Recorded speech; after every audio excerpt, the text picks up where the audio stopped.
মধ্যে যদি গমের দানা পরিমাণ কল্যাণ থাকে তথা ঈমান থাকে, আর ওই গমের দানা পরিমাণ ঈমানের এত দাম, এত দাম, আল্লাহর পয়গম্বর বলেন যদিও ওই ব্যক্তিটা দুনিয়ার মধ্যে পাপাচার করেছে, অন্যায় করেছে, অবিচার করেছে, নিজের প্রতি জুলুম করেছে, যদি ওই ব্যক্তিটা ওই গমের দানা পরিমাণ ঈমান নিয়া অন্ধকার কবর জগতের বাসিন্দা হয়, আল্লাহ না করুন, আল্লাহ না করুন, আল্লাহ না করুন, যদি ওই ব্যক্তি বা পরকালের জীবনে গিয়ে নিজে জাহান্নামে হয়, কিন্তু আমার আল্লাহ এত দয়ালু, এত মায়ের আল্লাহ, ওই যে গমের দানা পরিমাণ ঈমানের এত দাম, এত দাম, এত দাম, আমার আল্লাহ তাআলা ওই গমের দানা পরিমাণ নিজেকে হেফাজত করার কারণে আমার আল্লাহ তাআলা দুনিয়ার পাপ পরিমাণ শাস্তি আস্বাদন করার পর আমার আল্লাহ তাআলা তাকে জান্নাতের মেহমান বানায় দিবে। এরপর নবী আমার আরো আজীব কথা বলেন, আরো আজীব কথা বলেন। ও বাবা, আজকে আমি আপনার ঈমান তো, আজকে আমার আপনার ঈমান তো একটা আকিস বিড়ির দ্বারা পর্যন্ত বিক্রি হয়ে যায়, কথা বলেন ঠিক কিনা? আজকে আমার আপনার ঈমান তো এক কাপ চায়ের মাধ্যমে বিক্রি হয়ে যায়, আওয়াজ করে বলেন ঠিক কিনা? দেখুন, আপনার দল পরে, আপনার দল পরে, আপনার ঈমান আগে, আপনার ঈমান আগে। নবী আমার এরপর আরো আজীব কথা বলেন, মারাত্মক কথা বলেন। নবী বলেন কোন ব্যক্তির অন্তরের মধ্যে যদি যাররা পরিমাণ ঈমান থাকে, যাররা পরিমাণ ঈমান, ওই যাররা পরিমাণ, যাররা কি জিনিস বিষয়টা আমরা উলামায়ে কেরামের কাছ থেকে বিষয়টা ক্লিয়ার করতে পেরেছি। যাররা কি জিনিস বাবা? আপনারা অনেকেই বালুকণা চিনেন তো, বালুকণা দেখছেননি? এই বালুকণা, এই বালুকণাকে দেখার জন্য, এই বালুকণার মধ্যে যদি একটি বালুকণাকে বের করেন, কয়টা বালুকণা বলেন তো দেখি? একটি বালুকণা। একটি বালুকণাকে দেখার জন্য কিন্তু চর্মচক্ষুর প্রয়োজন, কথা বলেন। এই এক বালুর মধ্যে যদি আবার 70 ভাগ করা হয়, তাহলে কি এই চর্মচক্ষু দ্বারা দেখা সম্ভব? কথা বল না, যে আমার কথা কি বুঝেন না আপনারা? একটা বালুকে যদি 70 ভাগ করা হয়, তাহলে ওই বালু দেখার জন্য এই চোখ কি পারবে? ওই বালুকে, ওই বালুকণাকে দেখার জন্য চর্মচক্ষুর প্রয়োজন হবে না। ওই বালুকণা দেখার জন্য অনুবেক্ষণ যন্ত্রের প্রয়োজন। আমার নবী কয়, কোন ব্যক্তির অন্তরের মধ্যে যদি 70 ভাগের 1 ভাগ, অর্থাৎ যাররা পরিমাণ ঈমান থাকে, আর যদি অতটুকুন ঈমান নিয়ে অন্ধকার কবর জগতের বাসিন্দা হয়, যদি ওই ব্যক্তিটা দুনিয়ার মধ্যে পাপ করেছে, অন্যায় করেছে, অবিচার করেছে, নিজের প্রতি এমন জুলুম করেছে, গুনাহ করতে করতে পূর্ব ছেয়ে গেছে, পশ্চিম ছেয়ে গেছে, গুনাহ করতে করতে উত্তর দক্ষিণ প্রত্যেকটা দিক গুনাহ করতে করতে ছেয়ে গেছে, এমন গুনাহ করছে আল্লাহর কাছে হাত তুলে আল্লাহ আমাকে ক্ষমা করে দাও এটা বলতেও লজ্জাবোধ করে। নবী কয়, ওই যাররা পরিমাণ ঈমান নিয়ে যদি সে অন্ধকার কবর জগতের বাসিন্দা হয়, যদি ওই ব্যক্তিটা অন্যায় করেছে, অবিচার করেছে, এই দুর্গাপুরের মুসলমান একটু কানটা লাগায় দেন। নবী কয়, ওই যাররা পরিমাণ ঈমান নিয়ে যদিও সে অন্ধকার কবর জগতের বাসিন্দা হয়, আমার আল্লাহ এত দয়ালু, এত মায়ের আল্লাহ, আমার আল্লাহ দুনিয়ার পাপ পরিমাণ শাস্তি আস্বাদন করার পর আমার আল্লাহ তাআলা তাকে একটি সময় জান্নাতের মালিক বানায় দিবে। ঈমানের পথে অবিচল থেকে আমার মরণ যেন হয়, আমার মরণ যেন হয়। বলেন আমার সাথে, ঈমানের পথে অবিচল থেকে আমার মরণ যেন হয়। যেন হয়। আমিন বলেন আওয়াজ দিয়ে একবার। তাহলে এই ঈমানের কদর করা দরকার আছে না নাই? এতটুকুন ঈমান যার মধ্যে থাকবে আমার আল্লাহ তাআলা তাকে ঈমানের পরীক্ষা নেবেন। এখন এতটুকুন ঈমান যার মধ্যে থাকবে ওই ব্যক্তিকে আল্লাহ ঈমানের পরীক্ষা নেবেন। কেন নেবেন? একটু দিলটা নরম করে দেন বাজার। আল্লাহ তাআলা এতটুকুন ঈমানের অধিকারী যে হবে আল্লাহ তাআলা তাকে ঈমানের পরীক্ষা নেবেন। কারণ সারা দুনিয়ার যদি বিধর্মীদেরকে এক পাল্লায় করা হয় আর অপর প্রান্তে একজন মুসলমানকে দাঁড় করানো হয়, আমার আল্লাহ তাআলার কাছে ওই একজন সারা দুনিয়ার বিধর্মীদের চাইতে একজন মুসলমানের দাম আমার আল্লাহর কাছে বেশি। কেন বেশি? কেন বেশি? তারও জবাব আছে আমার আল্লাহ। এই জান্নাত পরিমাণ ঈমানের যেই ব্যক্তি অন্ধকার কবর জগতের বাসিন্দা হবে ওই ব্যক্তিকে আমার আল্লাহ যেই জান্নাতটা দান করবে ওই জান্নাতটা এই দুর্গাপুরের সমান না, ওই জান্নাতটা এই বাংলাদেশের সমান না, ওই জান্নাতটা এই পৃথিবীর সমান না, ওই জান্নাতটা এক পৃথিবীর সমান না, ওই জান্নাতটা দুই পৃথিবীর সমান না, ওই জান্নাতটা তিন পৃথিবীর সমান না, ওই জান্নাতটা চার পৃথিবীর সমান না। আমার আল্লাহ জান্নাত পরিমাণ ঈমানে অন্ধকার কবর জগতে যাবে ওই ব্যক্তিকে আমার আল্লাহ দয়া করে মায়া করে ভালোবাসে আমার আল্লাহ এক দুনিয়া সমান নয়, এই দুনিয়ার কম পক্ষে 10 দুনিয়া সমান জান্নাত আল্লাহ দান করবে। এখনো যারা বললেন না সুবহানাল্লাহ, কার সাথে দিতেছেন পাল্লা? আরো একবার আওয়াজ দিয়ে বলেন সুবহানাল্লাহ। তাহলে ঈমানের হেফাজত করা, কদর করা দরকার আছে না নাই? আছে। এই যারা পরিমাণ ঈমান যার মধ্যে থাকবে আল্লাহ তাআলা তাকে ঈমানের পরীক্ষা নেবেন। আল্লাহ রাব্বুল আলামিন প্রথম কথা হলো আল্লাহ তাআলা আমাকে আপনাকে পরীক্ষা নেবেন। কত সুন্দর কথা। সাধারণত একজন স্কুল কলেজের কোনো ছাত্র ভাইকে যদি পূর্ব প্রস্তুতি ছাড়া, কোনো এলান করা ছাড়া হঠাৎ করে প্রশ্ন দিয়ে বলেন তোমার আগামীকালকে পরীক্ষা, এই মুহূর্তে পরীক্ষা, ওই ছাত্রটা যত বড় মেধাবী হোক না কেন পরীক্ষায় কাঙ্ক্ষিত ফলাফল অর্জন করা তো দূরের কথা, এমনও হতে পারে সে ফেলও যেতে পারে। কিন্তু আমার আল্লাহ কত দয়ার আল্লাহ, কত মায়ের আল্লাহ, আমাকে আপনাকে আল্লাহ পরীক্ষা নেবেন আল্লাহ জানায় দিলেন সুবহানাল্লাহ। কত বড় ইহসান করলেন, কত বড় মায়া করলেন। এবার কোন কোন বিষয় আল্লাহ মুমিনকে পরীক্ষা নেবে আমার আল্লাহ জানায় দেন। সূরাতুল মুলকের মধ্যে আল্লাহ তাআলা বলেন আল্লাযী খালাকাল মাউতা ওয়াল হায়াতা, আমি আল্লাহ জীবন সৃষ্টি করলাম, মৃত্যু সৃষ্টি করলাম। আল্লাহকে যদি বলি আল্লাহ কেন জীবন হায়াত সৃষ্টি করলেন রব, আল্লাহ উত্তর দিয়ে দেয় লিয়াবলুয়াকুম, তোমাদের তথা আমাদের পরীক্ষা নেওয়ার জন্য। এখন আল্লাহ তাআলা কোন কোন বিষয়ে পরীক্ষা নেবেন আল্লাহ জানায় দেন আইয়ুকুম আহসানু আমালা ওয়া হুয়াল আজিজুল গফুর।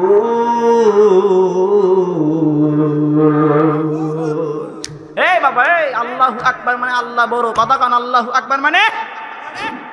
এখানে যে সমস্ত ভাইয়েরা আছেন সমস্ত ভাইদের, এমনকি দুনিয়ার মধ্যে আস্তিক বলেন নাস্তিক বলেন গাছ পূজারি মাছ পূজারি সমস্ত মানুষকে যদি একত্র কইরা সমস্ত শক্তি আমার টেবিলও করেন জড়ো, এরপরও আমার আল্লাহকে আধা ইঞ্চি হবে বড়। আওয়াজ দিয়ে বলেন, কথা কয় না যে? আমার কথা কি বুঝতে আপনাদের কষ্ট হচ্ছে? এবার বিপক্ষে সারা দুনিয়ার মানুষ যদি আমার আল্লাহকে আল্লাহ বড় এই কথা বলে স্বীকৃতি নাও দেয়, আমার আল্লাহ মনে হয় মিথ্যা না ছোট হবে?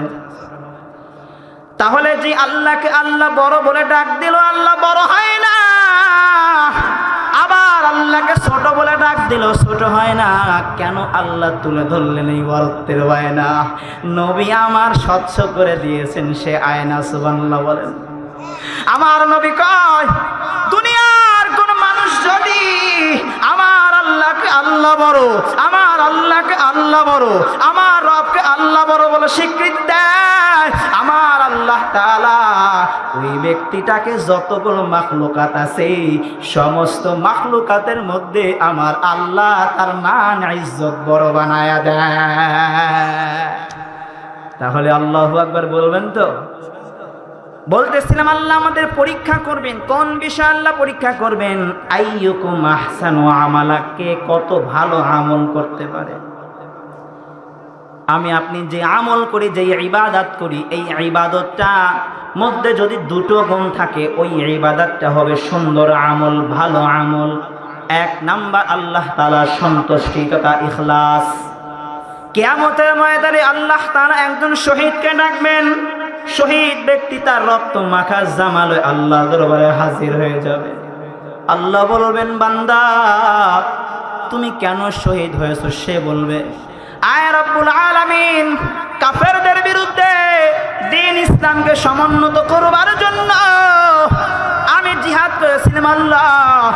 আল্লাহ বলবেন, বান্দা তুমি যা বলছো ঠিক আছে, কিন্তু বান্দা তোমার মনের মধ্যে এই ইচ্ছাটা লালন করেছিলাম, আমি যদি শহীদ হই, লোকজন বলবে আমাকে একজন শহীদ, লোকজন বলবে আমাকে একজন শহীদ। ও বান্দা, তুমি শহীদ হয়েছ ঠিকই, দুনিয়ার মধ্যে তুমি যে ইচ্ছা পোষণ করেছিলা, দুনিয়ার মধ্যে তুমি তা পেয়ে গেছো। আমি আল্লাহ তাআলার কাছে আজ তোমার কোনো জাযা নাই, আমি আল্লাহর কাছে তোমার কোনো প্রতিদান নাই। সুতরাং আজকে তোমার ঠিকানা হলো চিরস্থায়ী জাহান্নাম। এরপর আল্লাহ রাব্বুল আলামিন একজন দানবীরকে ডাকবেন। দানবীর আল্লাহর সামনে উপস্থিত হয়ে যাবে। আল্লাহ বলবেন, এই দানবীর তুমি কেন দান করছো? দানবীর বলবে, আল্লাহ আমার পাড়া প্রতিবেশী অনাথ ছিল, অসহায় ছিল, নিঃস্ব ছিল, দারিদ্র ছিল, আমি আল্লাহ তাকে খাবারের ব্যবস্থা করেছি।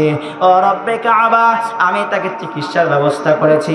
আয় রব্বুল আলামিন, আল্লাহ আমি তার হাজত পূরণ করেছি রে আল্লাহ। আয় আল্লাহ এই মসজিদে প্রয়োজন ছিল, আমি টাকা দান করেছি, মাদ্রাসায় দান করেছি আল্লাহ। আল্লাহ বলবেন, বান্দা ঠিক আছে, তবে তুমি তোমার মনের মধ্যে একটা ইচ্ছা লালন করেছিলা, তুমি দান করবা, লোকজন তোমাকে বলবে একজন দানবীর, তোমাকে লোকজন বলবে হাতেম তাই, এটা তোমার মনের মধ্যে ছিল গোলাম, তুমি তোমার দুনিয়ার মধ্যে সেটা পেয়ে গেছো। আজকে আমি আল্লাহ তাআলার কাছে তোমার জাযা নাই, কারণ আমি আল্লাহ এমন এমন। আল্লাহ তাআলা কোরআনের মধ্যে জানা দেন, আল্লাহু আলিমুম বিযাতিস সুদূর। একজন মুমিন মুসলমান তার অন্তরের মধ্যে কি থাকবে? এ বাবা, তুমি তোমার অন্তরের মধ্যে অপর ভাইকে ক্ষতির পরিকল্পনা করছো, এটা কেউ না জানা, যিনি জানেন তিনি কে? আওয়াজ দিয়ে বলেন। তুমি তোমার অন্য মুসলমান ভাইকে ক্ষতি পরিকল্পনা করার জন্য তোমার হস্তটা অগ্রসর করছো, পাটা আগাইছো, কেউ না জানলেও যিনি তিনি আমার রব আল্লাহ।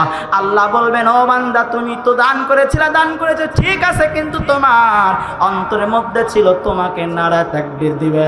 ও বান্দা, তোমাকে হাতিম তাই বলবে, দুনিয়ার মধ্যে তুমি তা পেয়ে গেছো, আজকে আমি আল্লাহ তাআলার পক্ষ থেকে তোমার কোনো জাযা নাই, আজকে তোমার ঠিকানা হলো চিরস্থায়ী জাহান্নাম।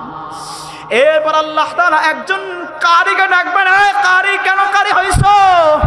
কারী বলবে, আল্লাহ দ্বীন ইসলামকে নিজে শিখাবো, শিখানোর জন্য। আল্লাহ বলবেন, ঠিক আছে, কিন্তু বান্দা তুমি তো তোমার অন্তরের মধ্যে লালন করেছিলা, আমাকে লোকজন বলবে একজন কারী, আমাকে লোকজন বলবে একজন হাফেজ সাহেব, আমাকে লোকজন বলবে একজন বক্তা, আমাকে লোকজন বলবে একজন আলেম, আমাকে লোকজন বলবে একজন আলহাস। এরকম নাম শহরতের জন্য হজ করে না করে? আওয়াজ দিয়ে কন। কথায় কথা মনে পড়ে যায়, এক বেচারা হজ করে প্রতি বছর, কিন্তু তাকে আলহাস কেউ ডাকে না, হাজি কয় কেউ ডাকে না। ঘটনাক্রমে সে আরো একবার হজে গেছে। হজে যাওয়ার পর হজের কোন রুকন আরকান আদায় করতে পড়ে গেছে। প্রত্যেকবার এরকম সমস্যা করলে হয় কোন জিকির করি লা ইলাহা। যে কোনো ব্যক্তির আমল সুন্দর হওয়ার জন্য দুটো জিনিস দরকার, একটা হলো আল্লাহ তাআলার সন্তুষ্টি, 2 নাম্বার হলো রাসূলের তরিকা। তো এই দুইটা জিনিস যার মধ্যে থাকবে, যেই দুটো গুণ যার মধ্যে থাকবে, যেই ইবাদতের মধ্যে থাকবে, ওই ইবাদতটা সুন্দর ইবাদত বলে পরিগণিত হবে। এজন্য আমরা খেয়াল রাখবো ইনশাআল্লাহ, ইখলাস যা করব আল্লাহ তাআলা সন্তুষ্টির জন্য, আর যেই আমলটা করব আবা বাবা খাবার তরিকা নয়, বিশ্বনবী মুহাম্মদুর এর তরিকায় আদায় করবে ইনশাআল্লাহ। তাহলে আল্লাহ রাব্বুল আলামিন যার জাররা পরিমাণ ঈমান আছে, জাররা পরিমাণ ঈমান, এই জাররা পরিমাণ ঈমান যার মধ্যে থাকবে আল্লাহ তাআলা পরীক্ষা নেবেন। আমার আল্লাহ কোন বিষয় 1 নাম্বার পাইলাম, পরীক্ষা নেবেন। 1 নাম্বার পরীক্ষা নেবেন আল্লাহ কে কত দূর ভালো আমল করতে পারে। এরপর আল্লাহ রাব্বুল আলামিন সূরাতুল বাকারা 2 নাম্বার পারার 2 নাম্বার বেশটা সূরাতুল বাকারা আল্লাহ জানায় দেন, ওয়ালা নাবলুওয়ান্নাকুম বিশাইইম মিনাল খাউফ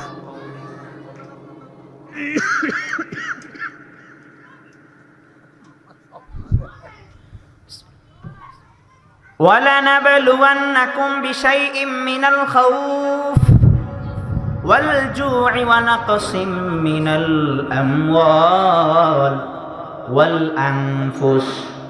আল্লাহ রাব্বুল আলামিন এখানে 1 নাম্বার আল্লাহ তাআলা পরীক্ষা নেবেন আমাকে আপনাকে, যেই ব্যক্তিটা যাররা পরিমাণ ঈমানের অধিকারী, ওই ব্যক্তিকে আল্লাহ তাআলা পরীক্ষা নেবেন। 1 নাম্বার আমার আল্লাহ তাআলা পরীক্ষা নেবেন কে কতদূর ভালো আমল করতে পারে। 2 নাম্বার আল্লাহ তাআলা পরীক্ষা নেবেন সূরাতুল বাকারা আল্লাহ জানায় দেন, আল্লাহ রাব্বুল আলামিন বলেন, ওয়ালা নাবলুওয়ান্নাকুম বিশাইইম মিনাল খাউফ والجوع ونقص من الأموال والأنفس। আল্লাহ রাব্বুল আলামিন যেই ব্যক্তি যাররা পরিমাণ ঈমানের দাবিদার, যার মধ্যে যাররা পরিমাণ ঈমান আছে, ওই ব্যক্তিকে আল্লাহ তাআলা পরীক্ষা নেবেন। কোন বিষয় আল্লাহ পরীক্ষা নেবেন? 1 নাম্বার পরীক্ষা নেবেন কে কত দূর ভালো আমল করতে পারে।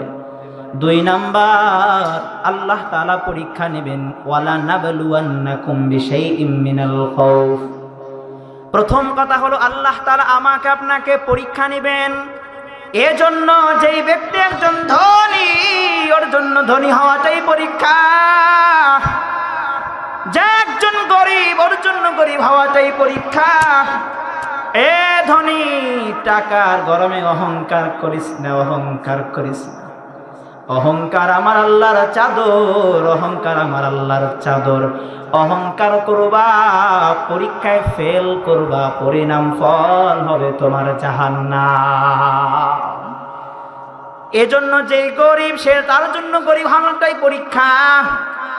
এ গরিব, অভাবে পড়ছো, অভাবে তার না, সুদ আনিও না, হারাম খাস না, অভাবে তার না, নিজেকে গুনাহের মধ্যে জড়াইও না, কারণ পরীক্ষায় ফেল করবা, পরিণাম ফল হবে তোমার জন্য জাহান্নাম।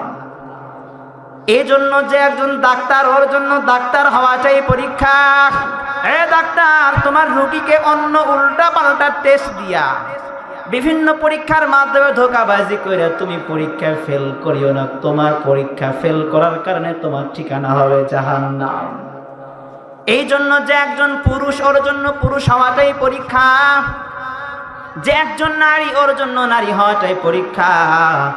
এক কথায় যে যে বিষয়ের অধিকারী, যে যার যে অবস্থান, সে অবস্থানটাই তার জন্য পরীক্ষা।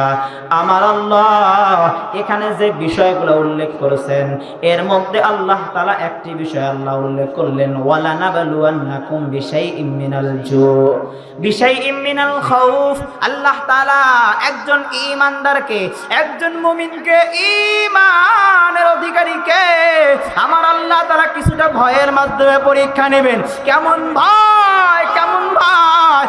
ঈমানের যে তাকাজা, একজন মুমিনের ঈমানের যে তাকাজা, ঈমানের তাকাজা কি?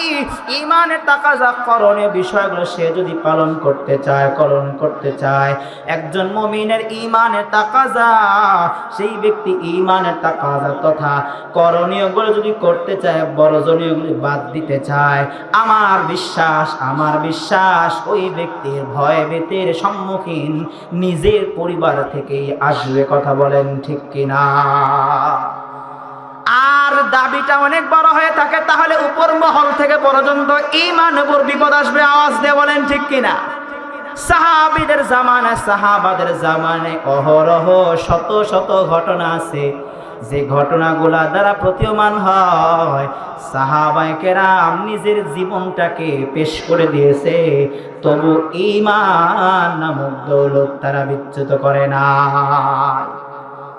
রোমের বাদশাহ ফরমান ছিল, মুসলমানদের আমাদের মতন সংখ্যা নাই, আবার মুসলমানদের আমাদের মতন তো তাদের অস্ত্র শস্ত্র নাই। মুসলমানরা এরপরে প্রতিটা যুদ্ধে কেন তারা যুদ্ধে জয়ী হয় এটা দেখতে চাই। সেনাপতিদের প্রতি ফরমান ছিল, মুসলমানদের একটি দল তোমরা আটক করবা, যুদ্ধের ফলাফল যাই হোক আমি মুসলমানদের ঈমানের পাওয়ার দেখে ছাড়ব। খলিফাতুল মুসলিমিন হযরত উমর রাদিয়াল্লাহু তাআলা আনহু খেলাফত আমলে মুসলমানদের একটি দল রোমের সাথে সরাসরি যুদ্ধ সংগঠিত হয়ে যায়। বাদশাহর কথা অনুযায়ী এবার মুসলমান কয়েদিগুলো বাদশাহর সামনে হস্তান্তর করলো। বাদশাহ মুচকি এসে দলের প্রতি সম্বোধন করে বলে, এই দলের আমির কে? যুবক একজন দাঁড়িয়ে বলো, আমি। নাম কি তোমার? বলে, নাম আমার আব্দুল্লাহ। বাদশাহ মুচকি এসে আব্দুল্লাহ কাছে নেব, আব্দুল্লাহ, কারণ কোন গোষ্ঠীর, কোন জনগোষ্ঠীর, কোন কওমের কোন দলনেতাকে, দলপতিকে যদি কনভিন্স করা যায়, আয়ত্তে আনা যায়, তাহলে অটোমেটিক তার সাথে যেগুলো আছে সবগুলো আয়ত্তে এসে যায়। বাদশাহ আব্দুল্লাহকে বলে, আব্দুল্লাহ, তুমি যদি মুসলমানিত্ব ত্যাগ করো, খ্রিস্ট ধর্ম গ্রহণ করো, আব্দুল্লাহ, আমি তোমাকে মুক্ত করে দেব। আব্দুল্লাহ, শুধু আমি তোমাকে মুক্ত করব তাই নয়, বরং আমি তোমাকে সহ তোমার সমস্ত কয়েদিকে মুক্ত করে দিব। আব্দুল্লাহকে বলে, ও আব্দুল্লাহ, যদি তুমি মুসলমানিত্ব ত্যাগ করো, খ্রিস্ট ধর্ম গ্রহণ করো, আব্দুল্লাহ, তাহলে তোমাকে ছেড়ে দিয়ে মুক্ত করে দিব। আব্দুল্লাহ, শুধু তোমাকে আমি মুক্ত করে দিব তাই নয়, ও আব্দুল্লাহ, তুমি ভাবতেছো তুমি যদি মুসলমানিত্ব ত্যাগ করো আর খ্রিস্ট ধর্ম গ্রহণ করো রে আব্দুল্লাহ, তাহলে তোমার কওমের লোকেরা তোমাকে তোমার কওম থেকে বের করে দিবে, তোমার কওমের লোকেরা তোমাকে গালিগালাজ করবে। ও আব্দুল্লাহ, ভয় নাই, ভীতি নাই, তুমি যদি মুসলমানিত্ব ত্যাগ করো, খ্রিস্ট ধর্ম গ্রহণ করো, আব্দুল্লাহ, তাহলে তোমার জীবনে সার্বিক নিরাপত্তা আমি দান করব। ও আব্দুল্লাহ, শুধু কি তাই, আমার ঘরে একজন ষোড়শী রূপসী কন্যা আছে, ওই কন্যাকে আমি তোমার সাথে বিবাহ দিয়ে দিব। আর যেদিন আমি আমার কন্যার সাথে বিবাহ দিয়ে দেব আব্দুল্লাহ, ওই দিন এই রোম সাম্রাজ্যের অর্ধেক তোমার নামে লিখে দিব, আর বাকি অর্ধেক সম্পদের মালিক হইবা আমি বাদশাহর ইন্তেকালের পর। এমন সুপার পাওয়ার তৎকালীন সময়ের মধ্যে অন্যতম পরাশক্তি ছিল রোম। যেমন বর্তমান বিশ্বের সবচেয়ে অন্যতম পরাশক্তি হলো রাশিয়ার আমেরিকা। এত বড় অফার দিল, আর আব্দুল্লাহর উক্তিটা কি ছিল? আব্দুল্লাহ ঈমানের আওয়াজকে উঁচু করে বলেন, এ বাদশাহ, তুই কি তোর সামান্য রোমের কারণে, রোম সাম্রাজ্যের বিনিময়ে আমার ঈমানকে কিনতে চাস? শুনে রাখ, তোর রোম সাম্রাজ্য কেন, বাদশাহ, সারা দুনিয়া যদি আমি আব্দুল্লাহর সামনে এনে দাও, তারপর ঈমান থেকে এক কদম বিচ্যুত হব না। যে যা জিনিসটাকে দেখে না, সে যখন সেই জিনিসকে প্রত্যক্ষ করে সে হতভম্ব হয়ে যায়। রোমের মানুষগুলা, রোমের বাদশাহ হতভম্ব হয়ে গেল। এবার রাগে ক্ষোভে বাদশাহ অন্দরমহলে চলে যায়। বাদশাহ ভেতর থেকে ফরমান জারি করে দেয়, আব্দুল্লাহকে খানাও দিবা না, পানিও দিবা না। আমি আব্দুল্লাহর ঈমানের পাওয়ার দেখে ছাড়ব। আব্দুল্লাহকে খানা দেয় না, পানি দেয় না। এবার বাদশার নির্দেশ অনুযায়ী একজন ডাক্তারকে নিযুক্ত করে দিল। ডাক্তার বাহির থেকে দেখে ভেতরে আব্দুল্লাহ দিনের পর দিন না খেয়ে থাকার কারণে আব্দুল্লাহ বেঁচে আছে না মরে গেছে এটা তো বাহির থেকে টের পাওয়া যায় না। ডাক্তার এবার বাদশাকে বলে, ও বাদশা নামদার, আব্দুল্লাহর অবস্থা বড় খারাপ। আব্দুল্লাহকে যদি এখন খাবারও না দেওয়া হয়, পানিও না দেওয়া হয়, তাহলে আব্দুল্লাহর যে কোনো অবস্থায় কিছু হতে পারে। বাদশাহ বলে, ঠিক আছে আব্দুল্লাহকে খাবার দাও। তবে বাদশাহ ছিল আহলে কিতাব। বাদশাহ জানে আব্দুল্লাহকে দিনের পর দিন খাবার না দেওয়ার কারণে যদিও আব্দুল্লাহর দৈহিক দুর্বলতা এসে গেছে, আর এই দৈহিক দুর্বলতার সাথে সাথে যদি আব্দুল্লাহকে হারামের মতন জিনিস খাওয়ানো যায়, তাহলে আব্দুল্লাহর দৈহিক দুর্বলতার সাথে সাথে ঈমানি দুর্বলতা তাকে পেয়ে বসবে। বাদশাহ অর্ডার দিল, ও ডাক্তার, আব্দুল্লাহর জন্য খাবার নিয়ে যাবা। তবে আব্দুল্লাহর জন্য কোন খাবার নিয়ে যাবা জানো? মদ মেশানো পানি আর শোকরের গোশত আব্দুল্লাহর জন্য নিয়ে যাবা। আব্দুল্লাহর কাছে যখন এই খাবারগুলো উপস্থাপন করা হলো, আব্দুল্লাহ ঈমানের আওয়াজকে উঁচু করে কয়, ও ডাক্তার, খাবার সরে ফেল, শাওয়ার সরে ফেল। আমি আব্দুল্লাহ যে দিনের পর দিন না খেয়ে থাকার কারণে আমার রবের কাছেও চলে যায়, তবুও তোর হারাম খাবার খাবো না, আমি হারাম খাবার ঠোঁটে লাগাবো না। বাদশাহ কয়, বাদশার কাছে এবার যখন ডাক্তার গিয়ে বলে, ডাক্তার, বাদশাহ যখন বাদশার কাছে ডাক্তার এবার গিয়ে বলল, ও বাদশাহ নামদার, আব্দুল্লাহ তো কোনোভাবে খাবার গ্রহণ করে না, খাবার খায় না। বাদশাহ প্রথমে আব্দুল্লাহকে প্রলোভন দিয়েছে, এরপর বাদশাহ আব্দুল্লাহকে হারাম খাওয়ানোর চেষ্টা করেছে। যখন কোনোভাবেই কাজ হয় না, বাদশাহ এবার একের পর এক স্টেপ বাই স্টেপ আগানোর খেয়াল করেছে। বাদশাহ নির্দেশ দেয়, আগামীকাল তোমরা পাতিলে চুলায় তেল গরম করবা, আমি আব্দুল্লাহর ঈমানের পাওয়ার দেখে ছাড়ব। কথা অনুযায়ী পরের দিন ট্যাক্সিতে তেল গরম করা হলো। আব্দুল্লাহ হাঁটতে পারে না, চলতে ফিরতে পারে না। আব্দুল্লাহকে যখন ট্যাক্সির সামনে আনা হলো, আব্দুল্লাহ একা তো আসতে পারে না, মাধ্যম দিয়ে আব্দুল্লাহ যখন আসলো, আব্দুল্লাহকে এবার বাদশাহ বলে, ও আব্দুল্লাহ, এখনো সময় আছে, যদি তুমি মুসলমানিত্ব ত্যাগ করো, ঈমান ছাড়ো, খ্রিস্ট ধর্ম গ্রহণ করো আব্দুল্লাহ, তাহলে আমি তোমাকে ছেড়ে দেব, মুক্ত করে দিব। আব্দুল্লাহ কয়, বাদশাহ না না, আমি জীবন দিব, তবু ঈমান ছাড়ব না। আল্লাহু আকবার। বাদশাহ ফরমান দিল, যাও যাও, জেলখানা থেকে মুসলিম কয়েদিকে আনো। মুসলমান কয়েদিকে আনা হলো। বাদশাহ এবার বলে, ও আব্দুল্লাহ, তুমি যদি এবার মুসলমানিত্ব ত্যাগ না করো, আব্দুল্লাহ, তুমি জানো তোমার অবস্থা আরো ভয়াবহ হতে পারে। আব্দুল্লাহ, এই যে দেখছে তেল গরম করছে আব্দুল্লাহ, এই মুহূর্তের মধ্যে তোমার অবস্থা কিন্তু এর মধ্যে নিক্ষেপ করে দিব। আব্দুল্লাহ কয়, ও বাদশাহ, জীবন দিব তবু ঈমান দিব না। মুহূর্তের মধ্যে মুসলিম কয়েদিকে তেলের মধ্যে ফালায় দিল। লোকটা অমিয় সুদা শহীদি দরজা লাভ করে ফেললো। এবার আব্দুল্লাহকে বলে, আব্দুল্লাহ, এখনো সময় আছে, বল। আব্দুল্লাহ না না, আমি জীবন দিব, ঈমান ছাড়বো না। আমি জীবন দিব কিন্তু ঈমান ছাড়বো না।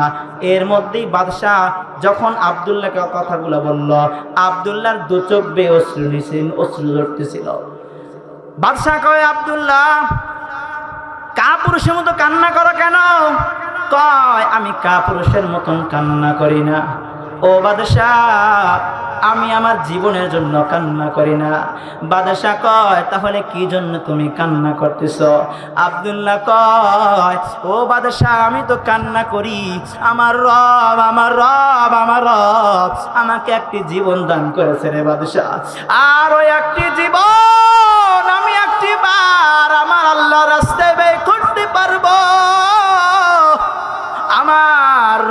আমাকে একটি জীবন দান করেছে রে বাদশাহ। আমার তো মনে চায় আমার রব আমাকে শত শত শত শত জীবন দান করবে, শত শতবার আমার জীবন আমি আল্লাহর রাস্তায় ব্যয় করব। বাদশাহ কয়, ও যদি কায়েতি হইতো অনেক আগেই তো কায়েত হইতো না, তোরে মারা যাবে না। আপনারা অনেকেই জানেন সূরাতুল বুরুজ, উলামা কেরাম আছেন, সূরাতুল বুরুজের মধ্যে আব্দুল্লাহ বিন তামেরের ঘটনা আছে। আব্দুল্লাহ বিন তামেরকে কোনোভাবেই বাদশাহ হত্যা করতে পারে না। বাদশাহকে এবার আব্দুল্লাহ বিন তামের কয়, ও বাদশাহ, যদি আমাকে শেষ করতে চাও, যদি আমাকে বিদায় করতে চাও, তাহলে তোমাকে একটি কাজ করতে হবে। কয় কি কাজ বল? তবু তোকে মারতে চাই। কয় ও বাদশাহ, সমস্ত মানুষকে, সমস্ত এলাকার সমস্ত মানুষকে এক জায়গায় করবা। যখন এক জায়গায় হবে, ওই সমস্ত মানুষের সামনে বিসমিল্লাহি রব্বিল গুলাম বলে আমার কপালে তীর নিক্ষেপ করবা। আমি শাহাদত বরণ করব, আল্লাহর জিম্মায় চলে যাব। দেখুন বাবা, একজন মানুষ মরে গেলেই তার জীবনটা শেষ নয়। একজন মানুষ মরে গেলে সে পরাজিত নয়, বরং সে পরাজিত কখন? যখন সে তার আদর্শ থেকে বিচ্যুত হয়ে যায়। কথা বলেন ঠিক কিনা?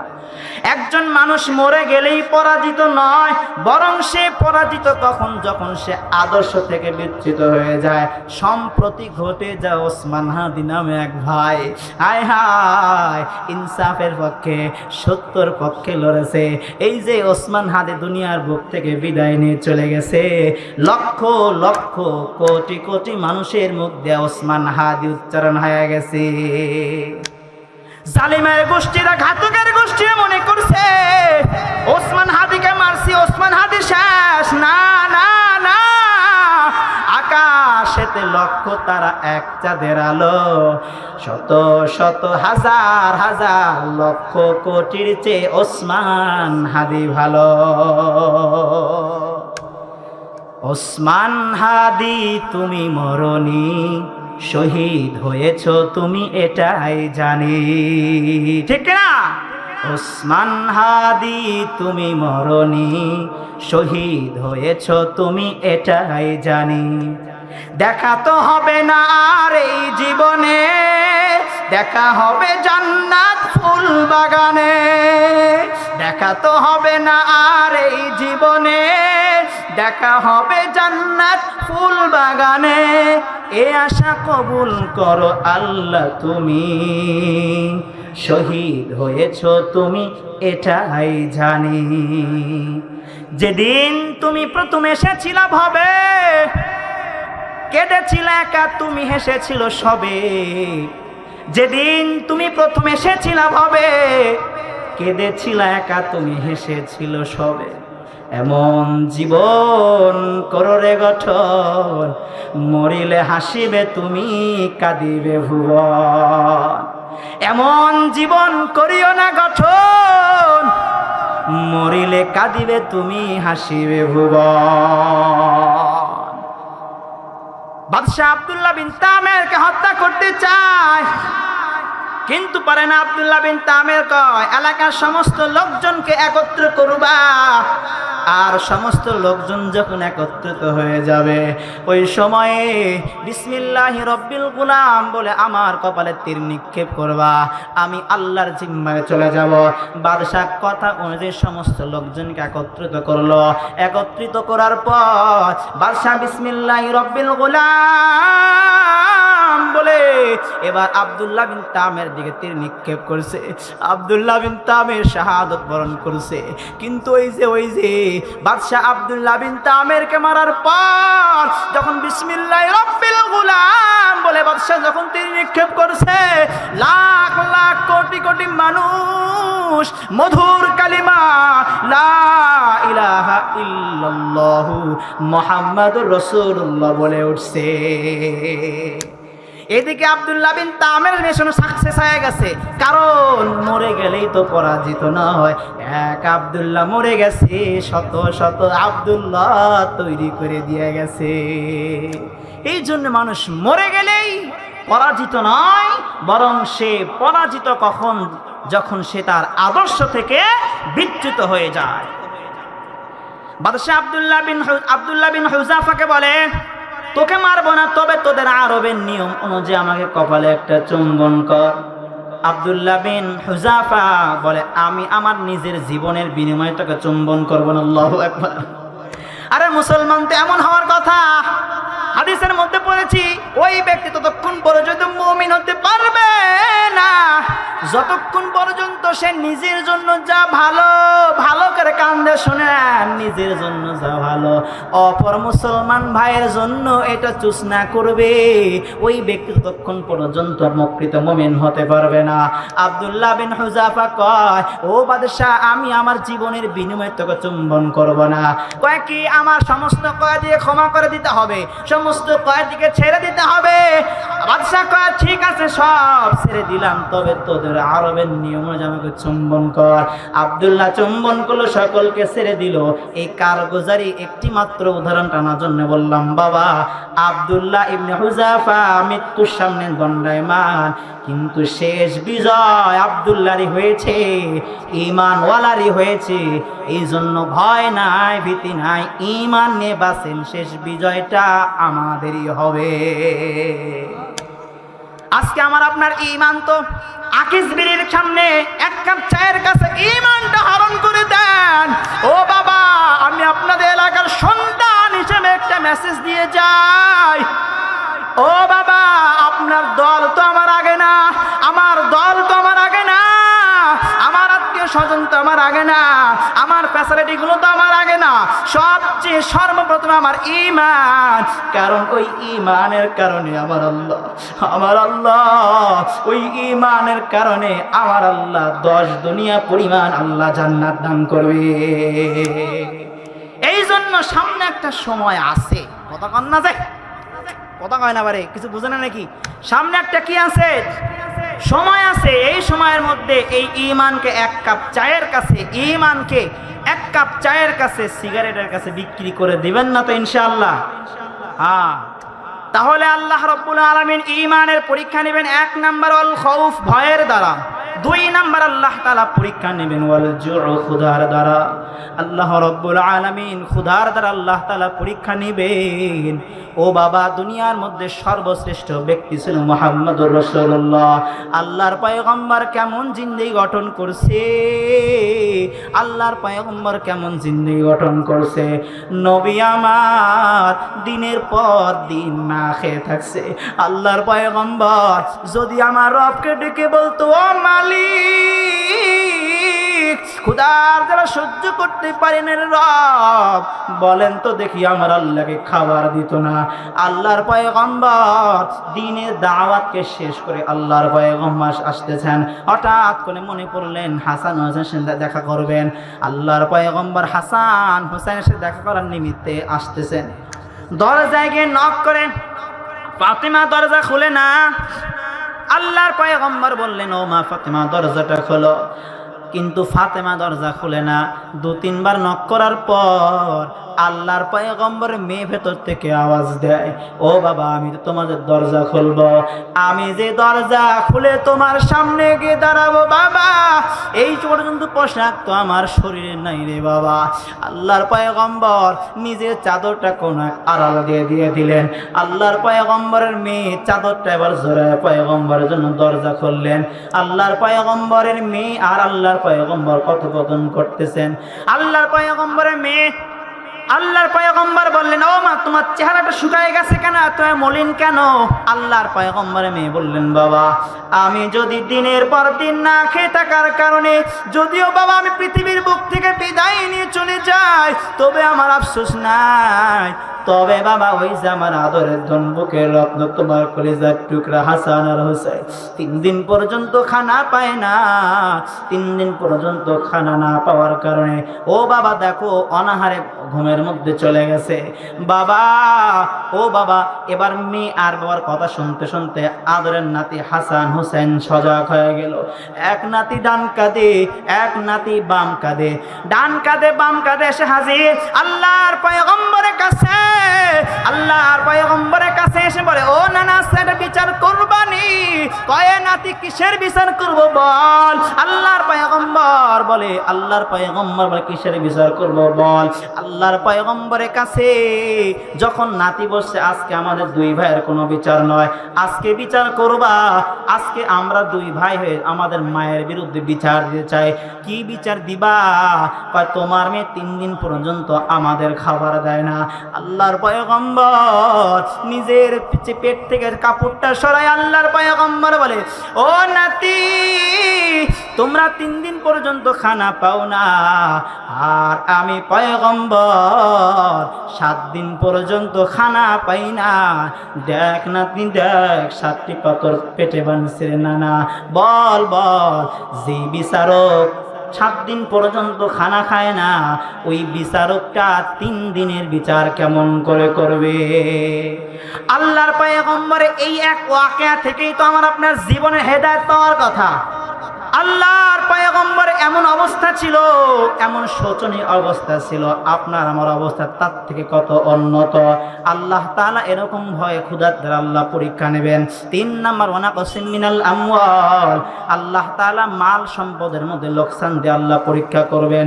ওয়ানাকসিম মিনাল আমওয়ালি ওয়াল আনফুস, আল্লাহ তাআলা নিজের জানের ক্ষয়ক্ষতির মাধ্যমে আল্লাহ তাআলা পরীক্ষা নেবেন। ওয়াল আনফুসি ওয়াস সামারাত, আল্লাহ তাআলা ফল ফসলের মাধ্যমে আল্লাহ তাআলা পরীক্ষা করবেন। কেন পরীক্ষা করবেন? যাতে আল্লাহ তাআলা ঈমানদারের ঈমান পরীক্ষা দিয়া ঈমান হেফাজত কইরা আমি রবের কাছে উঠতে হবে। আর যেদিন আমি রবের কাছে উঠবে, আমার বান্দার জন্য 2টো জায়গা, ওয়া ইন্নামা তুওয়াফাউনা উজুরাকুম ইয়াওমাল কিয়ামা, কিয়ামতের ময়দানে আমার আল্লাহ তাআলার কাছে সকল মানুষ উপস্থিত হয়ে যাবে। আমার আল্লাহ তাআলা আমলনামাগুলো ছেড়ে দিবে।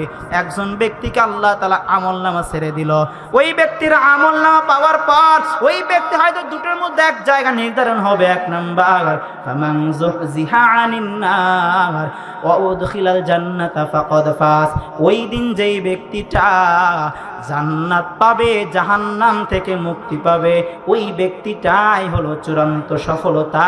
আর এই সফলতার জন্যই আল্লাহ তাআলা একজন যাররা পরিমাণ ঈমানদারকে, ন্যূনতম ঈমানদারকে পরীক্ষার ব্যবস্থা করেছেন। দুনিয়ার মধ্যে আমি আপনি কত বড় গুনাহগার। আল্লাহ রাব্বুল আলামিন বলে, বান্দা যদি তুমি 1 জাররা পরিমাণ গুনাহ নিয়ে অন্ধকার কবর জগতে আসো, জাররা পরিমাণ এই গুনাহ নিয়ে যদি অন্ধকার কবরে বাসিন্দা হও, 2 পাশের মাটি এমন ভাবে চাপ দেবে, ডান পাশের হাড়গুলা বাম পাশের মধ্যে চলে যাবে, বাম পাশের হাড়গুলা ডান পাশের মধ্যে চলে যাবে। মুহূর্তের মধ্যে সাপ দ্বারা, বিষ দ্বারা, মুহূর্তের মধ্যে জাহান্নাম আগুন দ্বারা ভরে যাবে, জাহান্নামের আগুন দ্বারা ভরে যাবে। জাহান্নামের ওত পেতে আছে বান্দার জন্য।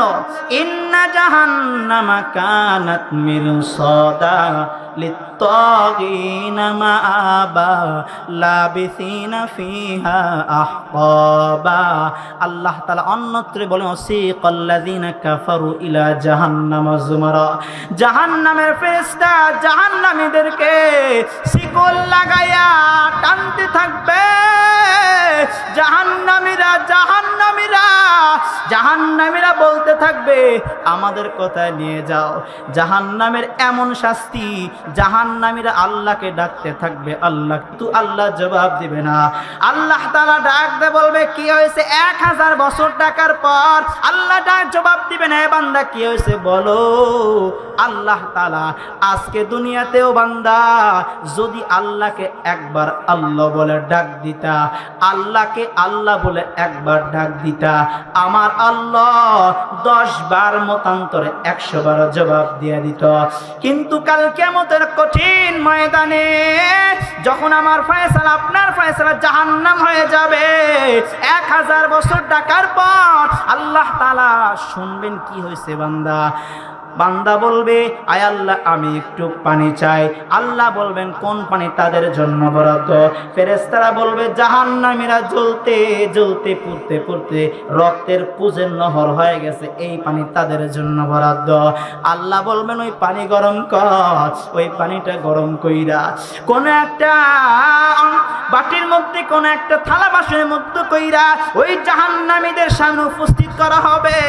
জাহান্নামী মনে করবে জাহান্নামের পানি আস্বাদন করলে মনে হয় পিপাসাটা দূর হয়ে যাবে, কমে যাবে। কিন্তু পানির পিপাসা এমন, ওই জাহান্নামের ওই খাবারগুলো যখন খাবে, জাহান্নামের খাবার পানিগুলো যখন ভক্ষণ করবে, পিপাসা তো কমবেই না, বরং বেড়ে যাবে। কেমন পিপাসায় থাকবে? ফেরেশতা সামনে নিয়ে যাবে, হাত ধরে ধরা মাত্র হাতগুলো ভস্ম হয়ে যাবে, তাও পেয়ারাটা ছাড়বে না। এই পেয়ারাটা যখন মুখের সামনে আনবে, এবার সে ভক্ষণ করবে।